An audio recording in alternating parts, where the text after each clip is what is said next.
This short YouTube on how do we plan lessons for ESD as curriculum-activated learning has been prepared as a mind map and as touchstones to bear in mind. So when you start planning together, often as a teacher you do preliminary planning, and I in particular look at the assessment and then look at mapping out the assessment that is required, and then looking at the learning progressions. And this simple process can actually start around a matter of concern as a topic.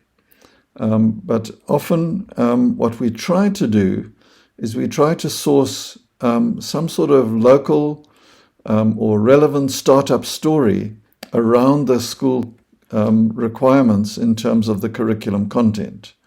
And that we can then decide whether to take an ethics approach, whether to take a heritage approach, or whether to jump into local concerns, or whether to include a combination of these around the startup story sharing. In particular, when you take a concerns approach, you can always look at scoping the sustainability concerns using the Sustainable Development Goals. So all of these tools are available for us to become familiar with and to use in practical lesson planning. Inquiry activities, leading questions and inquiry activities, I always map these out, but when I start working with the students, then they take shape in different ways. Then looking at other tasks for deliberation, looking for evidence, insights, and exploratory activities that the students can get involved with. And then some sort of small-scale change projects and activities. Now, in each case, what one does is finds that there's a different emphasis. I often start off with a small-scale change challenge and then look at how we can work this out and what we can find out to make it possible to work it out. So it's not a linear process, but there's always evaluation and assessment, evaluation for learning, the assessment of competences, and the significant learning outcomes.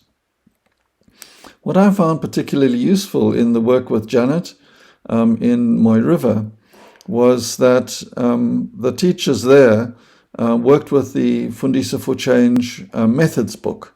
And it was possible to say, okay, so when we're planning co-engaged knowledge-mediated learning and assessment, what we can look at is a variety of methods for story sharing, systems thinking, some presentations, maybe some case studies, looking at integrating Indigenous knowledge and science, looking at transformative learning approach, or looking at simple demonstrations and maybe getting some parents or locals in to do demonstrations for the learners.